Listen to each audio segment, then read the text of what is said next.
అస్సలాము అలైకుం వరహమతుల్లాహి వబరకాతుహు. Hi hello welcome to my channel అండి. ఈరోజైతే ఇంకా నేను నిమ్మకాయలు అయితే కటింగ్ చేస్తున్నాను. నిమ్మ పచ్చడి చాలా అంటే చాలా బాగుంటుంది. ఎప్పుడైనా కనసరి పప్పు అన్నం ఉన్నప్పుడు మనకు బోరు కొట్టినప్పుడు నిమ్మ పచ్చడి అనేది చాలా బాగుంటుందండి. అందుకని నాకైతే తెగ నచ్చేస్తుంది నిమ్మ పచ్చడి అంటే ఇంకా. అందుకనేసి ఈరోజైతే ఇంకా మామిడిపట్టు ఇచ్చి పంపించిన నిమ్మకాయలతో, అంటే వాళ్ళకు చెట్టు ఉంది, ఒక పెద్దది ఒక మాను ఉందన్నమాట. నిమ్మ మాన అనాలి, ఇంకా దానికి మొక్క అనకూడదు, ఎందుకంటే అది చిన్నగా లేదు, చాలా పెద్దగా ఉంటుంది.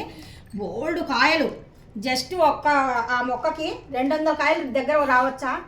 200 కాపు వచ్చినప్పుడల్లా 200 కొమ్మకి అలా వస్తాయంట. ఇవన్నీ ఒక కొమ్మవి అంట. మాడపడుచు జస్ట్ నేను ఇప్పుడే ఫోన్ చేసి మాట్లాడినాను, ఒక్క కొమ్మవే ఇచ్చి పంపించాను చెప్పింది. రాయలసీమ నుండి వచ్చిన నిమ్మకాయలండి. కోస్తా ఆంధ్రాలో ఇప్పుడు పచ్చడి అయితే ఇంకా చేసేస్తున్నా నేను.